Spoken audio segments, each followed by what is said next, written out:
know what you're doing. We want to know who you're meeting. We want to know who you're learning. Your employers want to know why they paid all this money for you to be here. So please share the value that you're getting from this conference online so we can continue to share your stories.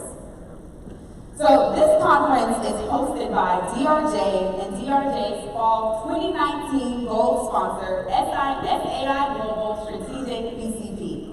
And our gold sponsor is hosting tonight's hospitality at Sunset Lawn starting at 6:30. Trust me, you want to be here for this networking opportunity. Meeting people, great food, wonderful things. Make sure you're going to be here tonight at 6:30 at Sunset Lawn.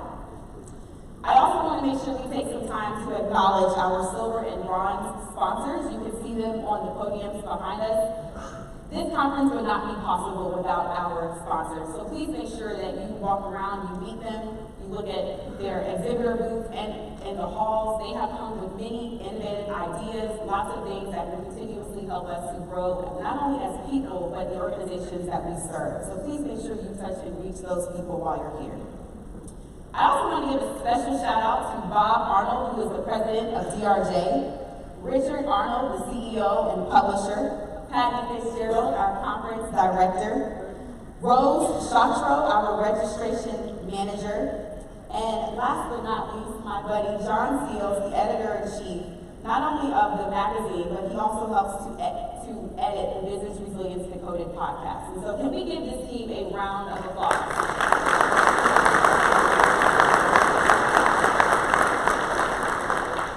We also have members of our DRJ Editorial Advisory Board and Executive Council. Can you guys wave? Hey guys!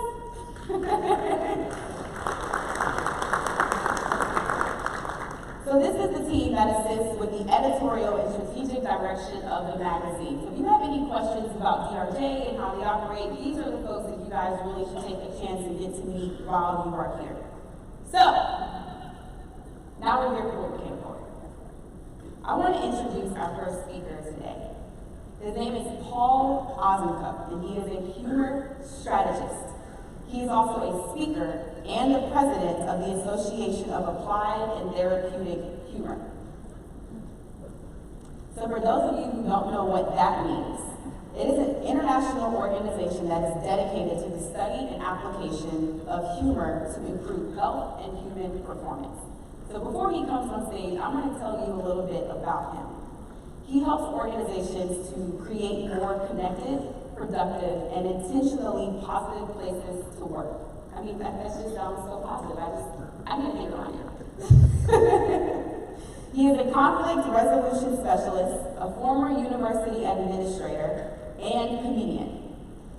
Paul's global mission for workplace happiness has provided him the opportunity to work with thousands of individuals and hundreds of companies, to include NASDAQ and Kaiser Permanente. He has a TEDx talk, Leading with Laughter, the Power of Humor in Leadership, and he has been viewed more than 200,000 times, and his work has been highlighted in Forbes, Success Magazine, and on his mom's refrigerator. Come on, Mom. His background in higher education and working as a dean has lended him the opportunity to be able to assess risks with students who have behavioral and health challenges. So he really understands the work that we do every day, and this is his second time at DRJ. One of the things that you should know about him as far as one of his most memorable crises, it was actually pre-Columbine, where he worked as an assistant in the dorms, and one of the students actually experienced an active shooter in a school, and then it turned into a hostage situation where one person lost their life.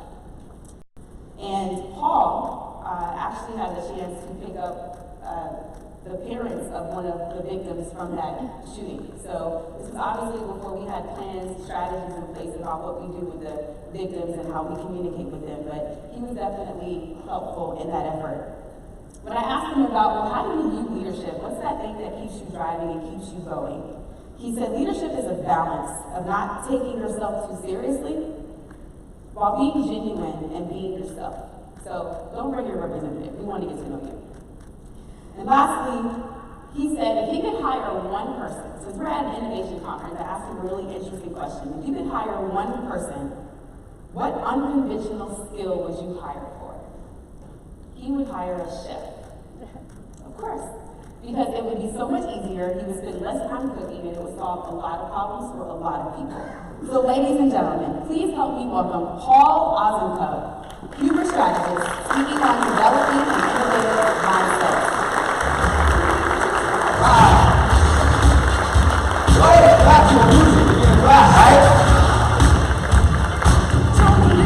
There we go, thank you, Vanessa.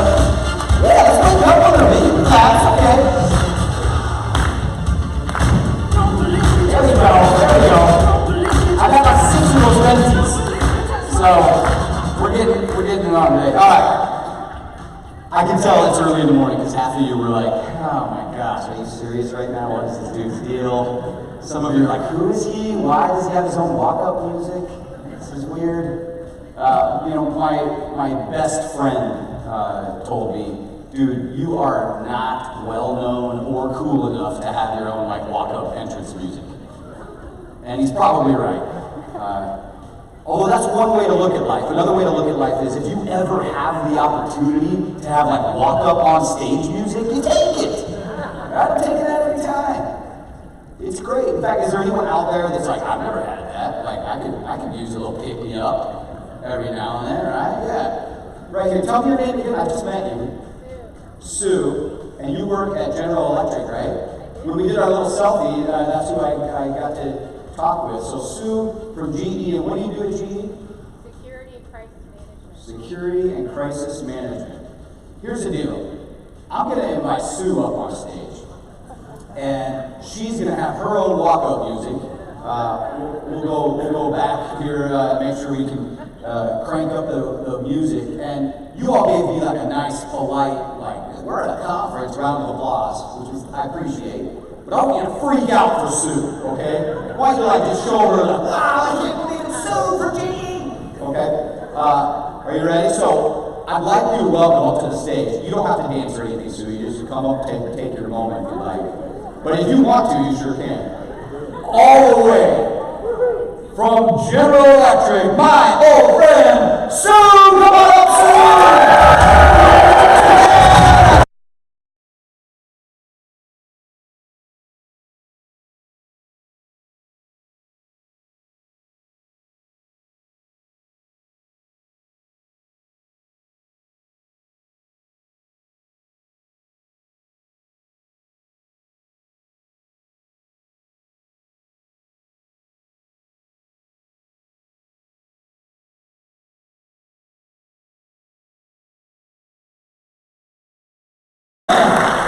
She really knows that, didn't she? She's like, I don't know if I better. Okay. Good job for being such a great sport. I got a little a fun game for her. This is it's called Stinky Pig. You press its belly, and then you have to roll the dice and pass it on. And if it farts before you pass it to the next person, you lose. So. Can you hear that? Okay, so, yeah, I lost, so it's yours. Congratulations. Yeah, good job. Thanks for being so great. Yeah, oh, how's that? Is some energy, right? Thank you, Vanessa, for that wonderful introduction. I mean, that was like the best introduction I've ever written. So thank you very much. I'm excited to be back here. I was here on this very stage 2 years ago, and I'm excited that DRJ wanted to have me back. And out of curiosity, how many of you were here 2 years ago when I spoke?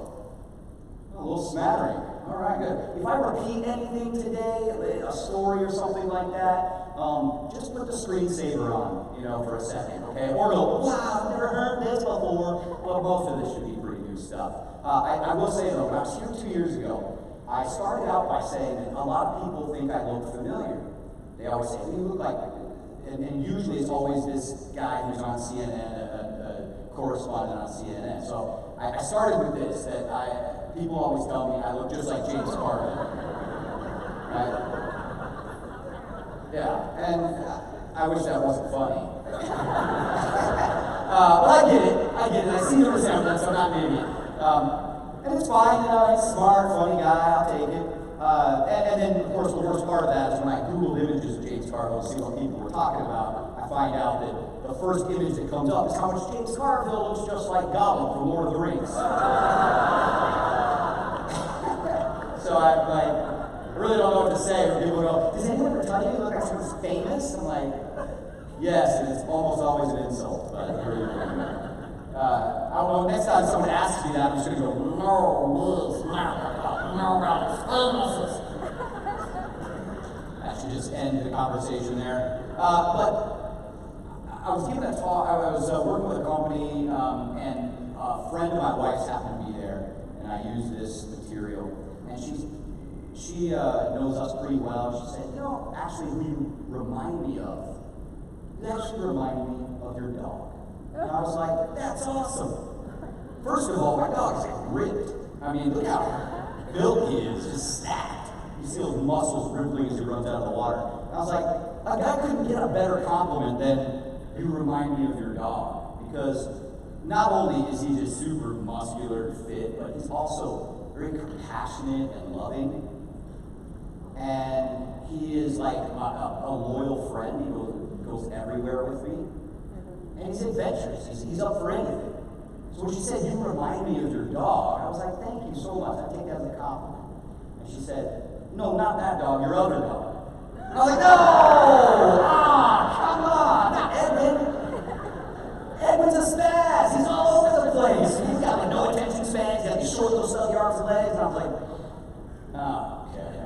I see where you're coming from there. These are my two guys, Edmund and Bridger. I think that the yellow lab, Bridger, is like who I think of myself as.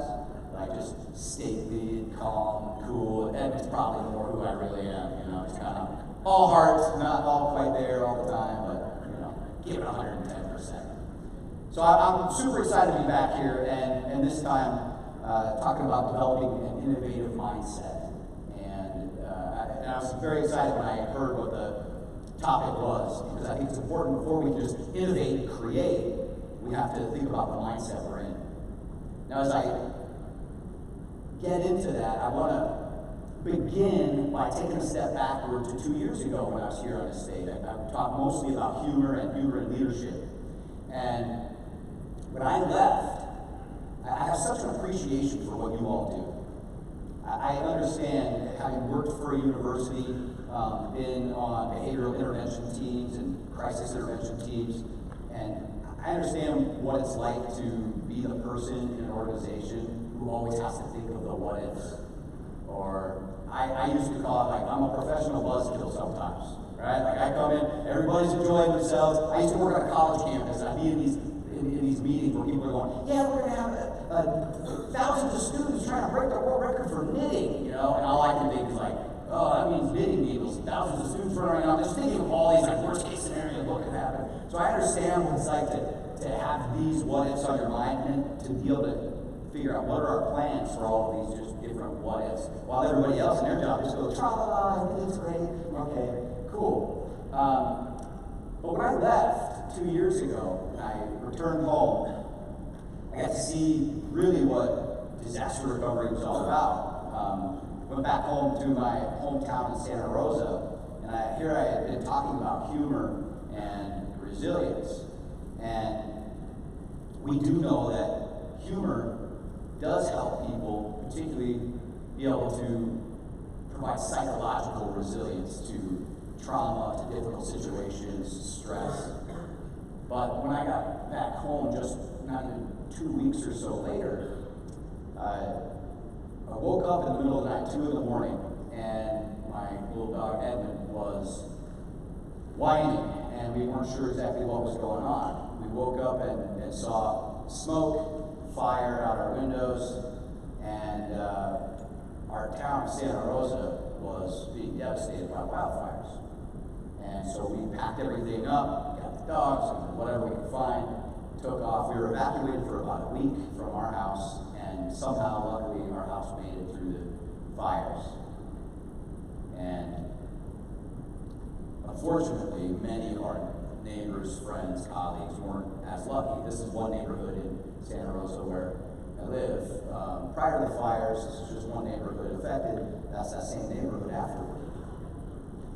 Thousands of people evacuated, thousands of people in shelters, fires still burning throughout the week.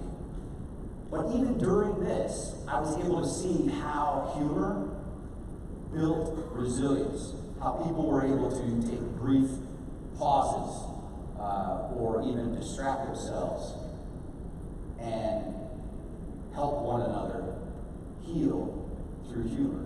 And it started for me pretty early on, just hours into it. The next morning, I went to a store in a nearby town to go get some breathing masks.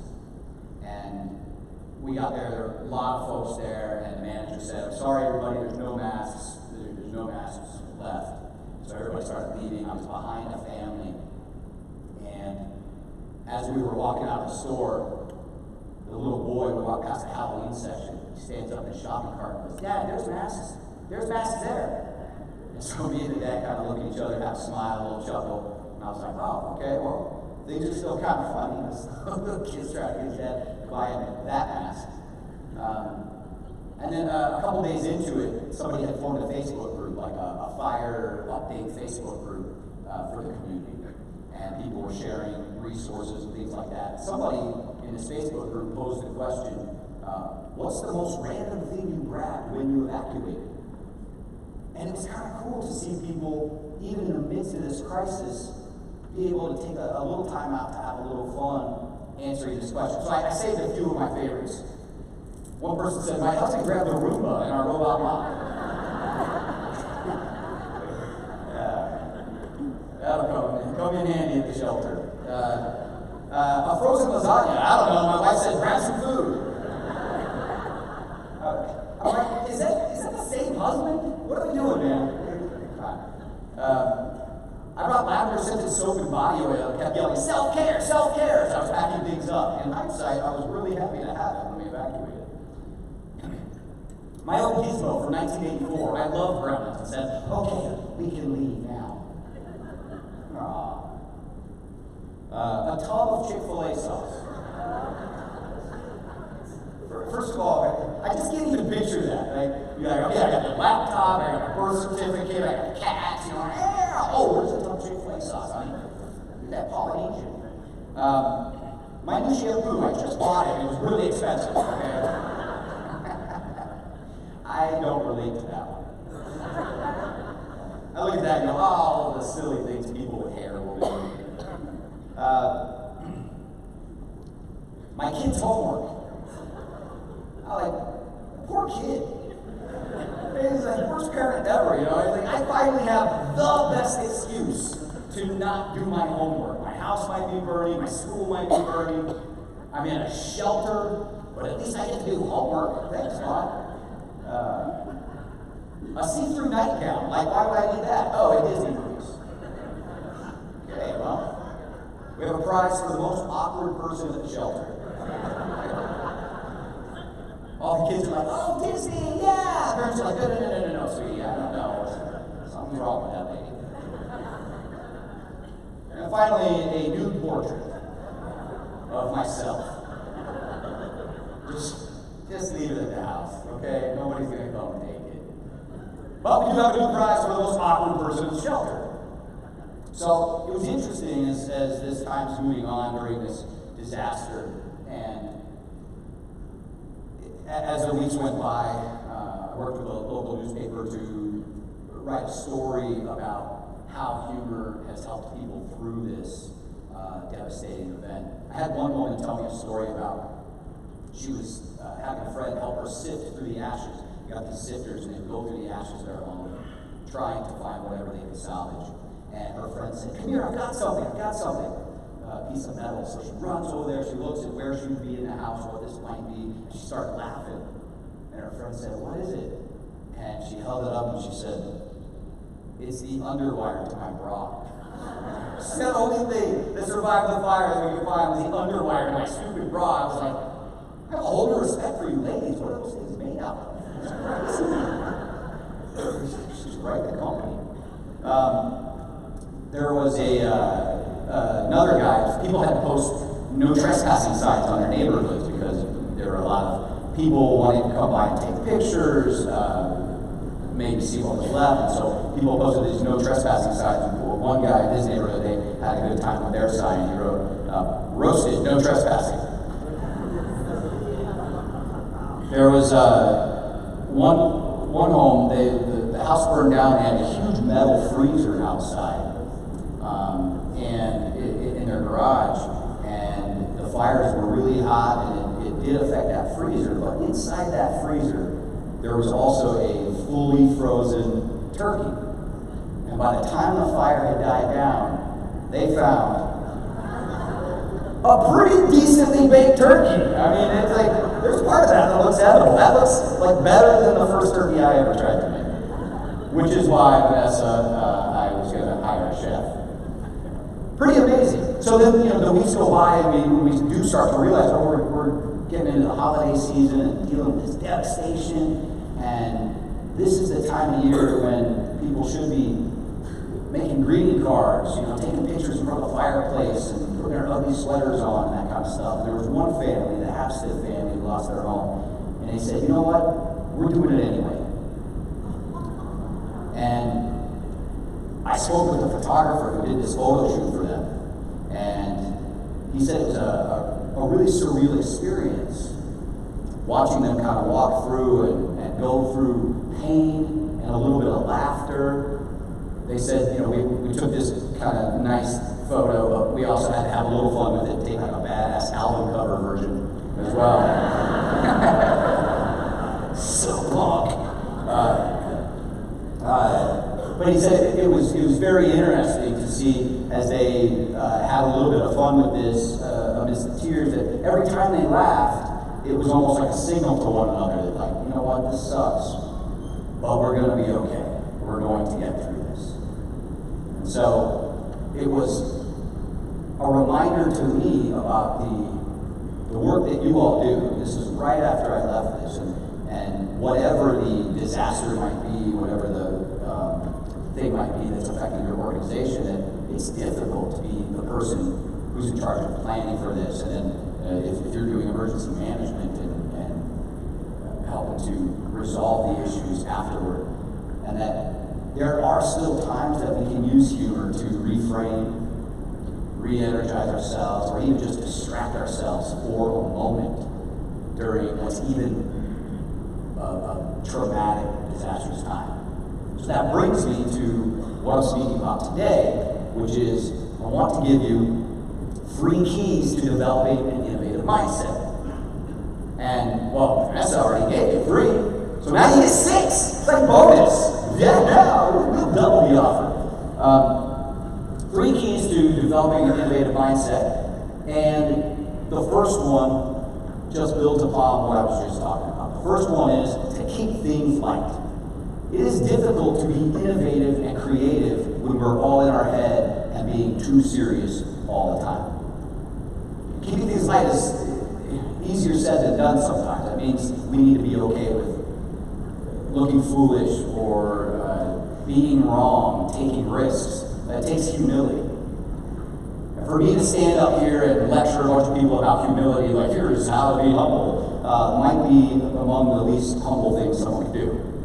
And there's been a lot of great people throughout the centuries who have had wonderful things to say about humility. So for me to stand here and lecture you about it, it's like, look, I know you've heard from people like the Dalai Lama and Mother Teresa and Gandhi about humility, but I think it's time you've heard my take on the subject. But the truth is that I'm not humble. At least I don't think naturally it's something that comes easy to me. It's something I have to think about, like, am I being humble? Am I trying to be right? Am I taking risks? And I've always been the type of guy that I want people to know I'm doing a great job. I want to be a top performer. I want to win the Employee of the Year award. And now that I work for myself, you don't just get awards, you don't just get Employee of the Year awards, right? So that's why this past year I made my own. Hey man. And this is a leadership award for excellence in leadership, supervision, disruptive innovation, value-added marketing, customer service, strategic planning, B2B, B2C, ROI, user experience, resilience, authenticity, synergy, and of course, humility.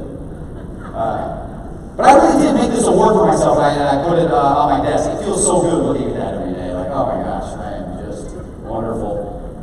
Although I wish I kind of planned it out a little bit better than I did, because when I was on the phone with the woman ordering this, and I told her all the things I wanted to say, and I said, great, you can have that made out to Paul Ozencup. And she said, cool, you can pick it up in 3 days. What's your name? And I was like, Paul Ozencup. I wish I'd have thought that through a little bit.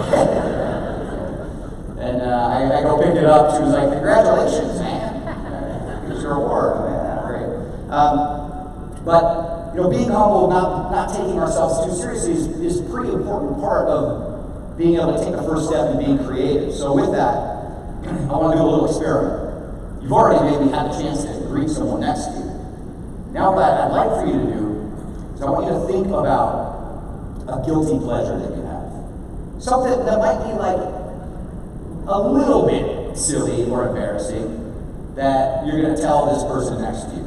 It could be a guilty pleasure like something that you do that people think, oh, that's a little strange. I did this with a group of doctors, and this one woman who's a surgeon said, you know, when I passed my boards exam, I went home, I ran a bath, I got a bag of chocolate chips, and I lined the chocolate chips up on the bathtub in a line, and I just sat there one by one eating chocolate chips. And to this day, that's how I reward myself. Now all of her doctor friends are looking at her like, that's nasty. Like, you have a bowl or something? Keep a clean bathtub, you know? But whatever. It could be a song, TV show, a movie, book, activity, something. One person said their guilty pleasure is watching Dr. Pimple Popper. You ever seen that? Okay. So, we're going to think of your guilty pleasure. I'm going to give you a couple minutes. You're going to turn to the person next to you. If you haven't already introduced yourself, tell them your guilty pleasure, and then the other person gets to tell you theirs, and then we'll be right back up here. Go!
All right. Everybody can share? Both people? Good. Now, is there anyone who's like, oh, mine's pretty good, I gotta share with the entire group? Any brave soul out there? You can't share someone else's. Like with Barbara. You got what? I sing Disney. You sing Disney? What's your favorite Disney song to sing?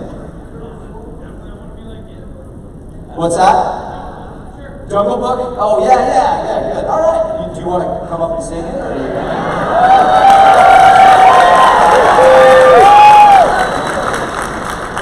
I'm not going to put you on the spot like that. All right, yeah. So somebody buy him some drinks. What's your name? Brandon. What'd you say? Brandon. Somebody buy Brandon a drink and get him singing some Disney. Come on. You know, I'm kind of similar to Brandon. I'll share with you. You know, a couple years ago bought a truck. I always wanted to pick up. I do a lot of camping, so I got a new Tacoma, and I was just feeling so good about it. And driving down the road, and and got short sleeves on, sunglasses on, a bald head, window down, just sun's out, guns out. Driving down the road and come to a stoplight, there's a car full of high school kids next to me. And I didn't even notice them, but they noticed me because I had my music blaring, just on full blast, and they saw how hardcore I roll, you know. I was just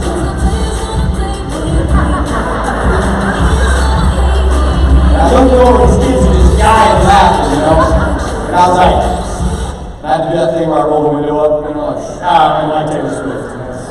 It's fine. But what do you think I did when they drove off?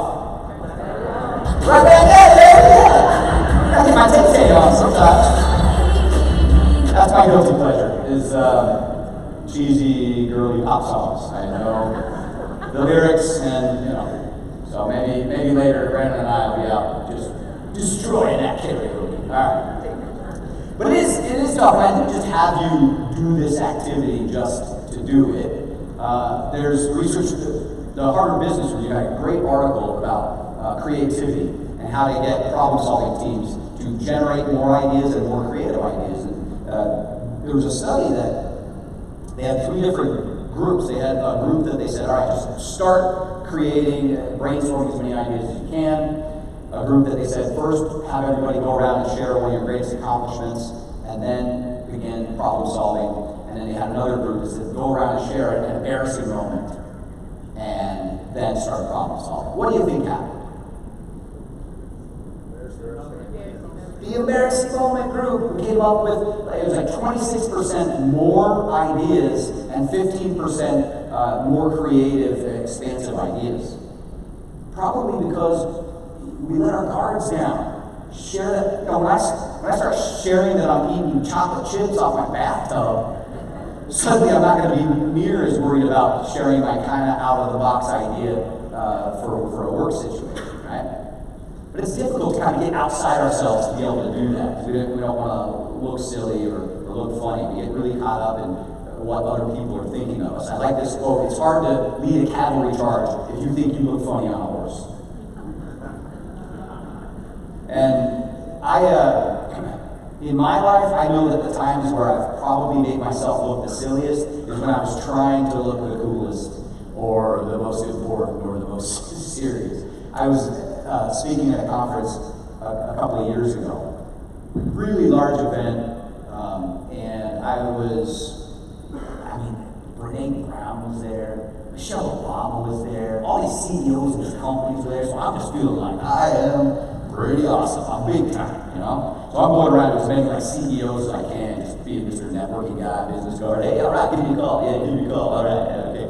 And I'm talking to this guy who's a CEO of a large corporation. As we get done talking, I said, all right, give me a call, and I hand him my hotel room key. And he goes, oh, that escalated quickly. And I was like, no, I didn't mean to do that. Oh, man, it was the worst. And it's okay, he was a good guy, he was a nice guy, and he didn't pop any colors. So. Just fine. Another conference mishap for me was, they had at this one hotel continental breakfast down in the lobby. So I thought, get up early. I was an opening morning speaker. So I thought, I'm gonna run downstairs, grab some food, and go back up to my room and get ready. So I woke up and just quickly threw on the clothes I had on yesterday to go get my food. And I'm down there and asked, do you have any more blueberry muffins? Oh yeah, let me go see if they have one. Take a couple more steps. It's pretty busy down there, grab my stuff. And I start feeling something moving down my pant leg. And I'm like, what the heck is that? And every step I take, it moves a little further. I'm like, those are my underwear from yesterday. So now I got my hands full of my breakfast. And I was like, every step I took, I was like, oh no. What's happening? And then I had to raise one foot like a flamingo, stand there and like, do you still want me to go get that muffin? I'm like, no, I'm just gonna take off, I'm just walking my careers back up to my room. Yeah, see y'all later. Idiot. Some of you thought that was funny, some of you were looking at me like, what? Don't act like you never done something like that. It can be difficult. We don't want to look stupid or look silly. It's important if we're going to be able to get into a creative mindset to be able to keep things light. We know that humor helps, levity helps, because what it does is it affects our brain. It gives us a dose of all these great chemicals that help with creativity, focus, happiness. And by dose, I literally mean dose. Dopamine, oxytocin, serotonin, and endorphins. These are some of the chemicals that happen when we even just find something amusing, even if you are just, you're not quite laughing yet, but you just, that's funny. I do that sometimes. How many of you, like, you don't laugh out loud, you're watching something, and it's funny, and you go, that's hilarious. Why do I do that sometimes? Why do I just let myself laugh? It's weird. But even just smiling. Do something real quick for me. Just put the shape of a smile on your face. You don't have to mean it. It's fine. Just put the shape of a smile on your face for a second, like this. You could be thinking, how long is this guy going to go on like this? Or I really have to pee. Or I have something in my teeth. Whatever, it's fine. And then on the count of three, I just want you to look at someone near you and just go, hey, how you doing? Okay? So 1, 2, 3, just turn around. Hey, how you doing? All right, good. Just by putting the shape of a smile on your face, you start activating some of these chemicals in your brain that are really good for us for our creativity and our overall well-being. That's the best case scenario. Worst case scenario, you just look like a total psycho. But we do know that our sense of humor, when we keep things light, it reduces stress, it increases our memory recall, improves our focus, enhances problem-solving skills, boosts our productivity. So a lot of people then go, well, how do I do it then? How do I use humor? And one of the easiest things to think about is being able to, humor comes usually from the pain points in life. Nobody really finds a lot of humor in like, gosh, I am just too good looking. And I have so much money. It's just so funny. And that's usually not where it comes from. But great humorist Charlie Chaplin said, in order to really laugh, you need to take your pain and then play with it. So I want to do another little experiment here. I want you to write down or think about, if you can remember 2 or 3, just pet peeves that you have. Annoying things. It could be everyday life or work life. You know, things that happen.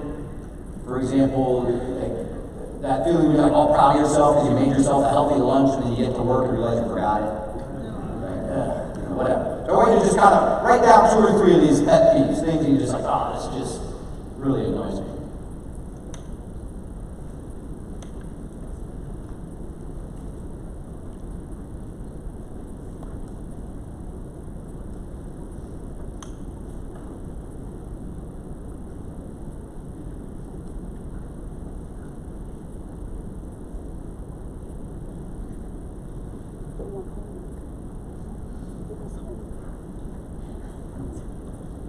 Does anyone have one? Anyone have one that they'd like to share? Something that just drives them crazy. People not letting you out in traffic. When you're driving and you're trying to get let in and that person's like speeding up or slowing down, you're like, come on. Yeah, that feeling when you're in a car and you look over like, yeah, I'm just going to come in here, and they don't let you through. You're like, right? What's another one?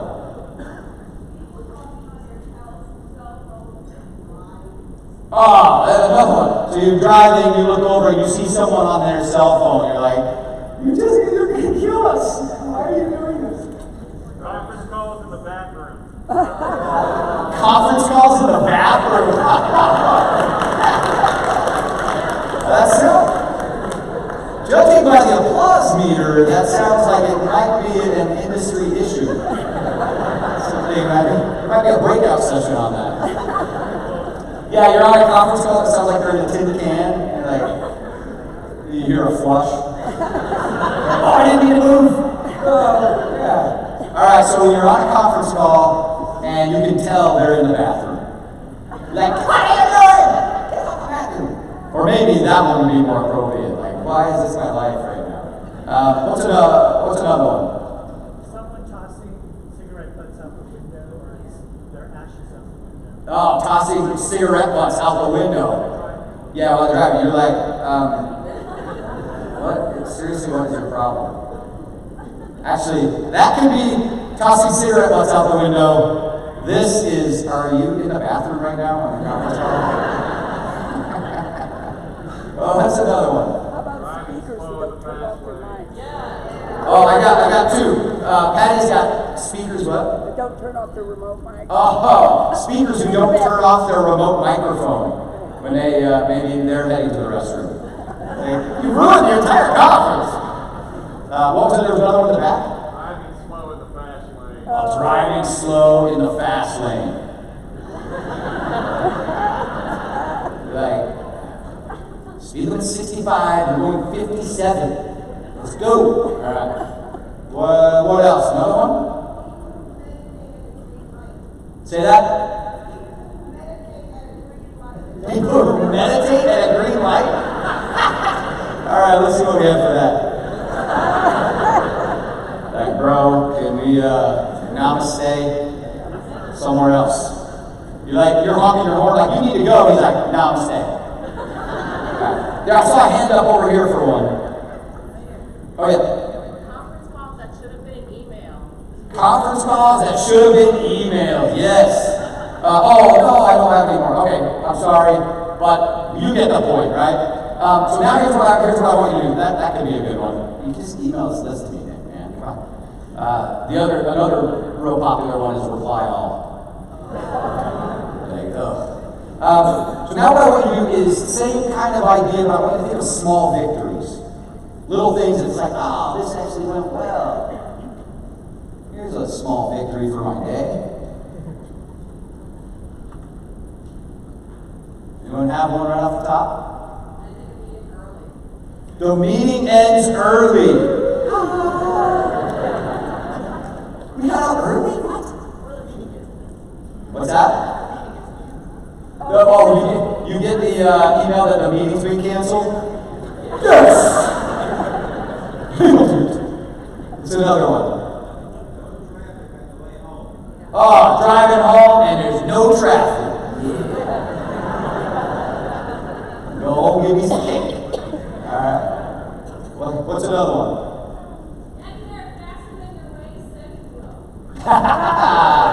Getting there faster than Waze says you will. I'll show you, Siri. You said I did at 6:58. It's 6:54. Yep. Getting a plan actually approved. Yeah. Getting bumped to first class. Getting bumped up to first class. Wait, what? Who does it? Who gets that? No, that's good. I don't know why this one's in here. All right, you get the idea. You know, whether it's pain points, which are usually a lot easier to come up with. When I ask people, how many of you is like, oh, the pet peeve, man? I had like 5 of them ready to go like that. The small victories, it's a little harder to think about. It's interesting because our brains have a negativity bias built in. We are wired to see the risk in things, to look out for what should stress us out, and it's easy to keep that that mindset going, and it'll start going into negativity. But here's what I'd like to do is one more experiment. The last thing I'll say about this little activity though is if you have trouble thinking of small victories, think of your pet peeves and then just the opposite of that. Like, hey, we were on this conference call. Sounds like everyone was in a real room. Not in the bathroom this time. Or at least I didn't hear a toilet flush. Or that guy actually let me in when I was trying to get into traffic. Crazy. So here's what I want to do with this next picture is I'm going to have you partner up with someone next to you again. Person A, I want you to, you're going to look at this picture and you're just going to say something positive about it. Person B, you're going to respond by saying something negative about it. Person A then is going to respond with something else positive. Person B will say something else negative. You just go back and forth until you can't anymore. Are you ready? So find out who person A, person B is going to be, and go.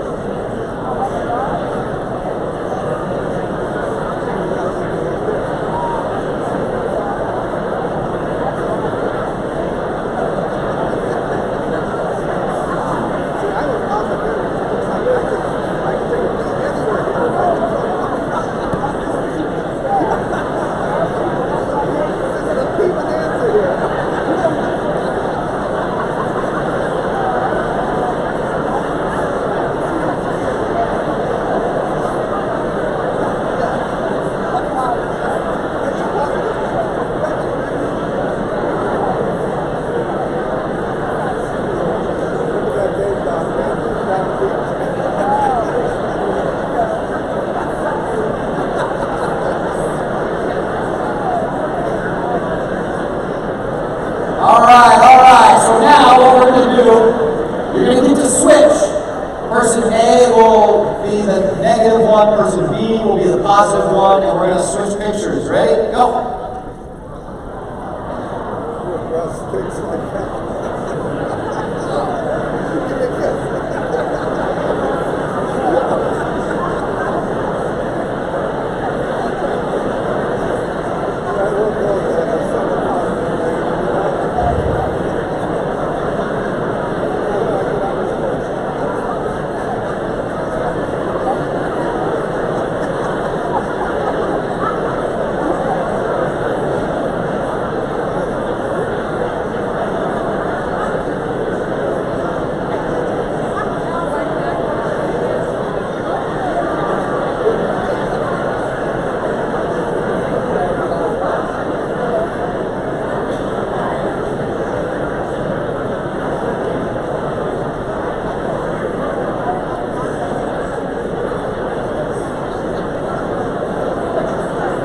All right, well done. Good job.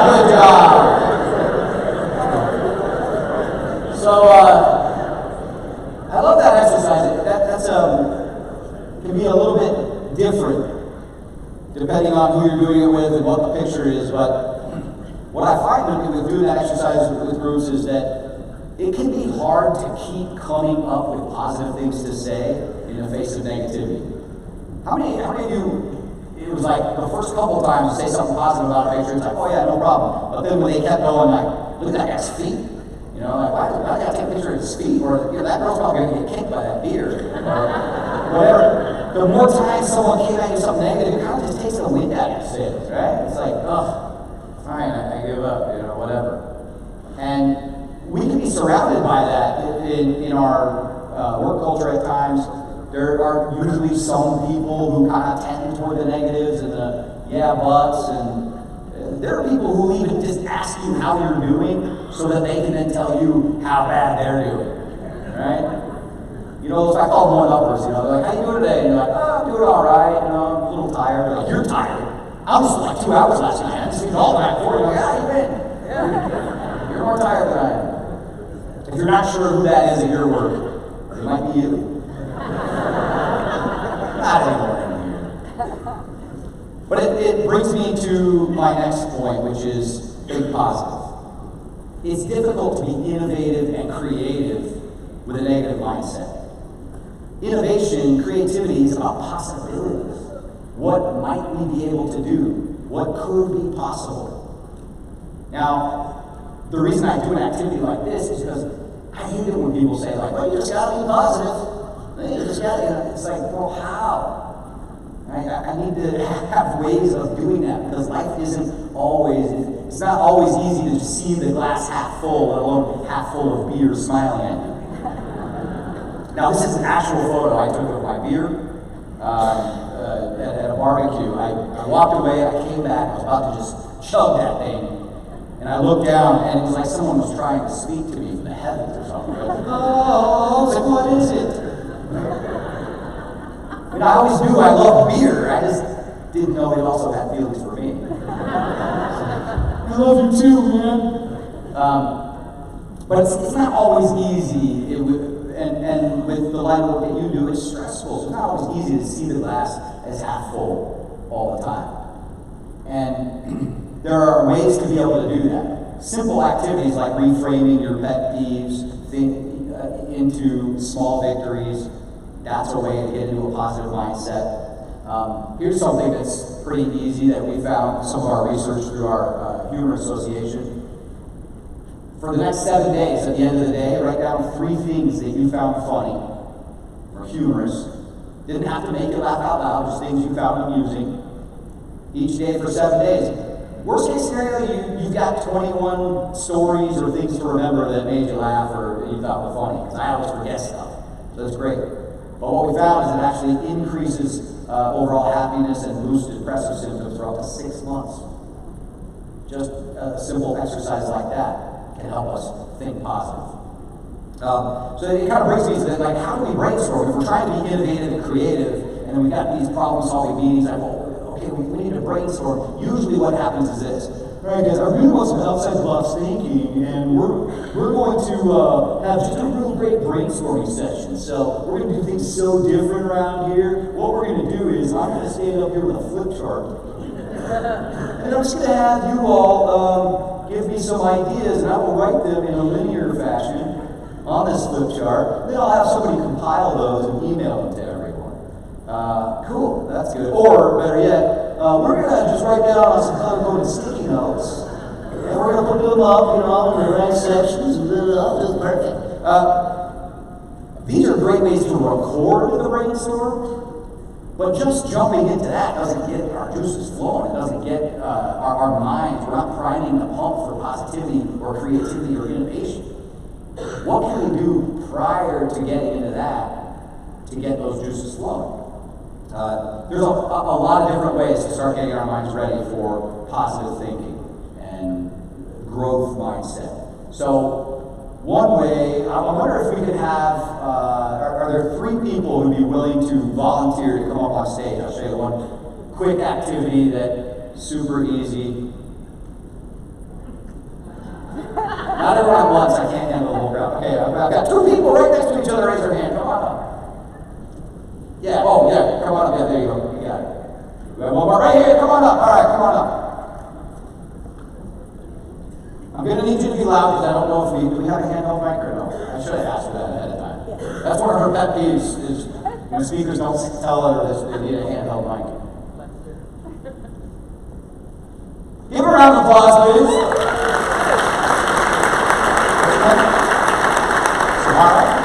Samara, Heather, and Susan. So brave of you to be here. All right. So this is a simple activity where we just use yes and. Okay.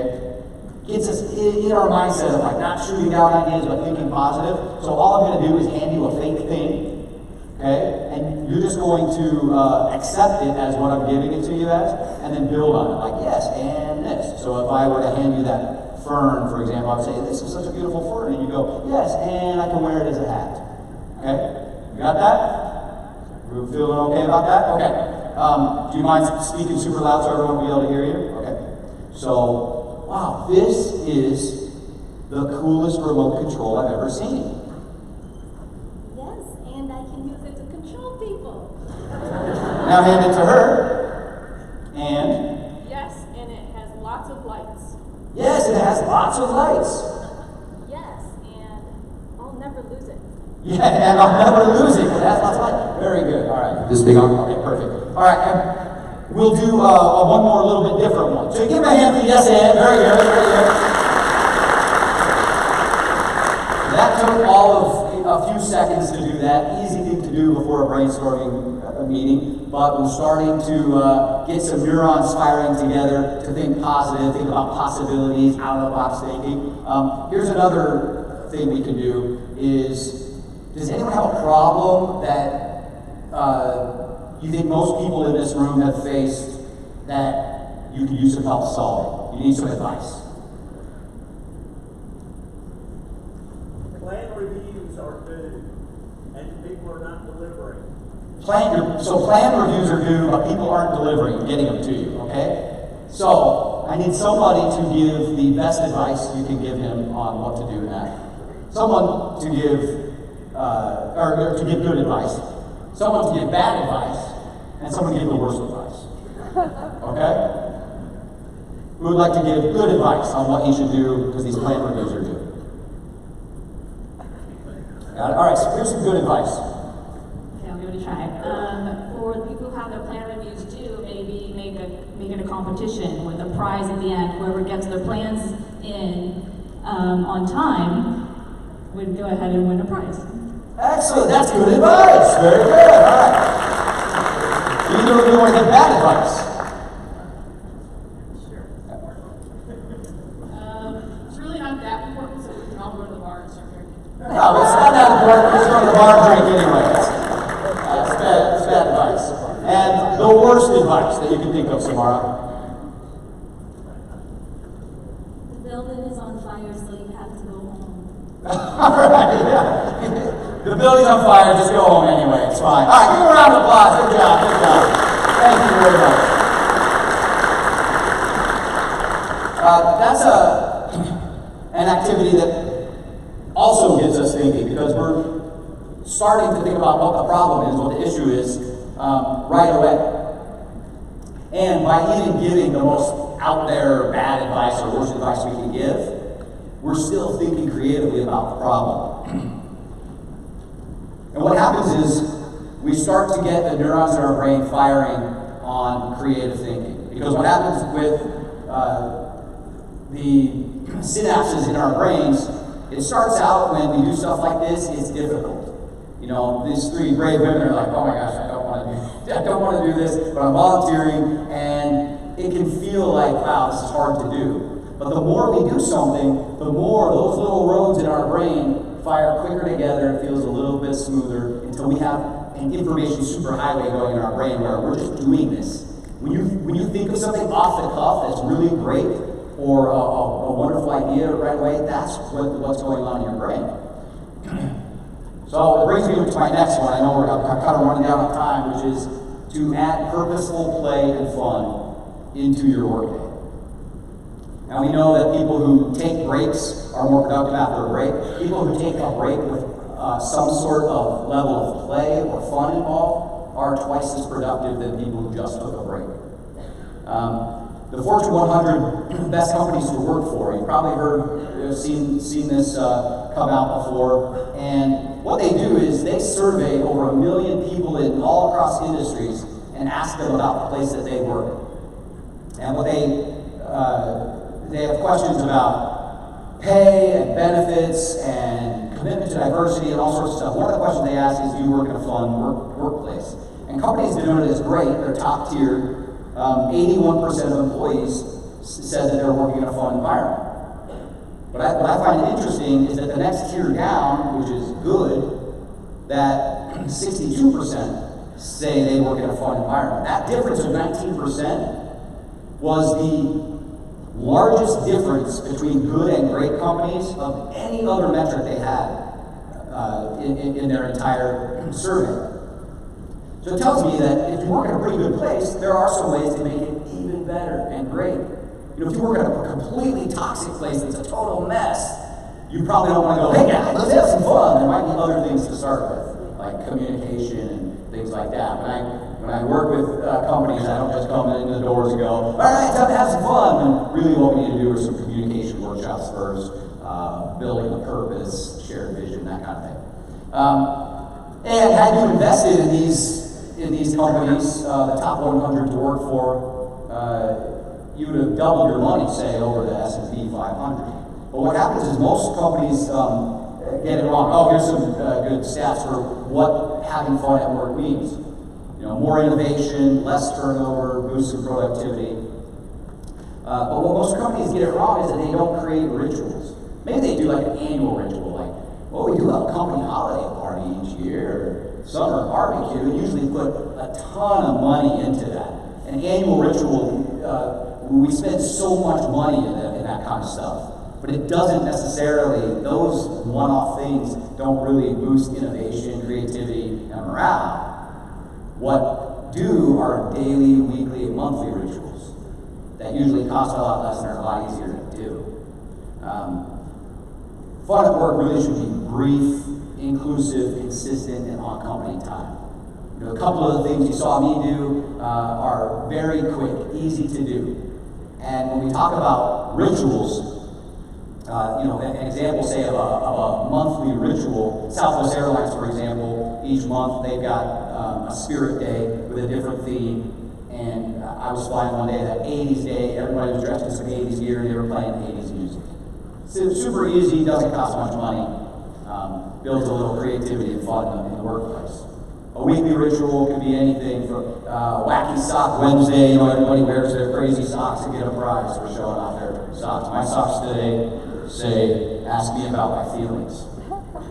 Whatever. Daily ritual, there are some places that will, every day, 2, 3 in the afternoon, an employee gets to pick a song to play for 2 or 3 minutes, where people just get up, stretch, move around, maybe sing a Disney tune or whatever, and they get back to work. That can be a daily ritual. So there are all sorts of ways to build that into the workplace, but what we know is that it'll boost overall innovation and creativity.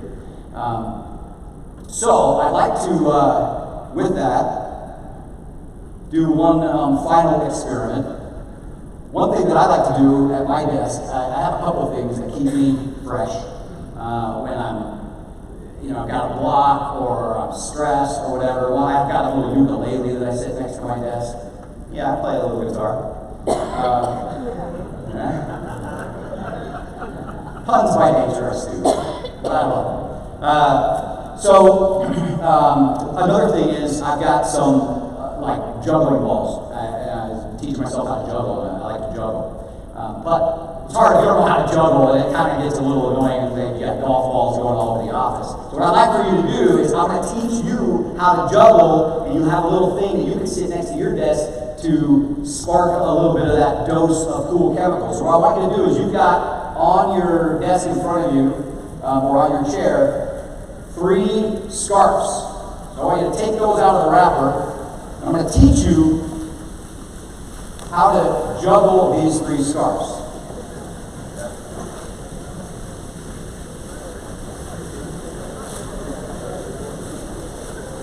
Once you get the hang of it, it's going to look so rad.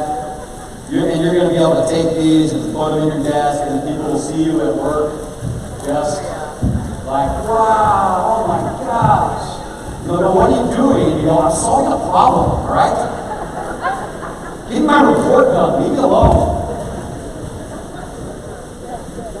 So once you get them out of the package, shake them out a little. Get them nice and flowy.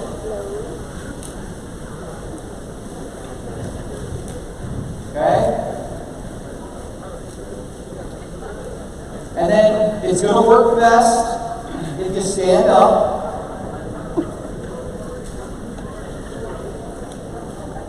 So here's what it's going to look like once you get all 3 going, is it's going to look something like this, okay? But what I want you to do is just start with one. Just start with one, put it in your dominant hand, and toss it up, and then when it's at its highest point, reach up and grab it with your other hand, right? Just like that. And then just do it back to that hand. You got it. Look at that. So beautiful. Okay? Very easy. Now, you're gonna, if you feel like you got that down, let's get another one.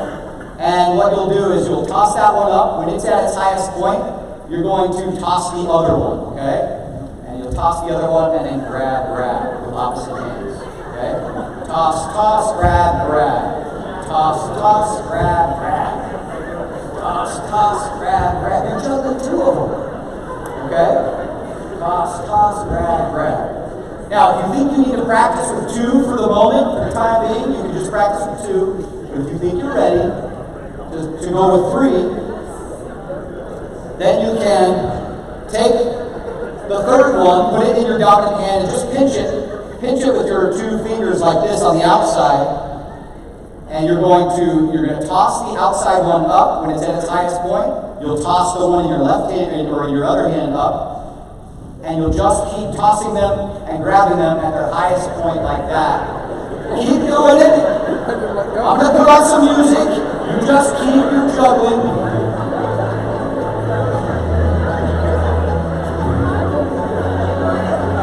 Look at you go. It's beautiful.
let's keep things light, let's think positive, and let's have purposeful play and fun on our next 10-minute break. We'll see you back in 10 minutes.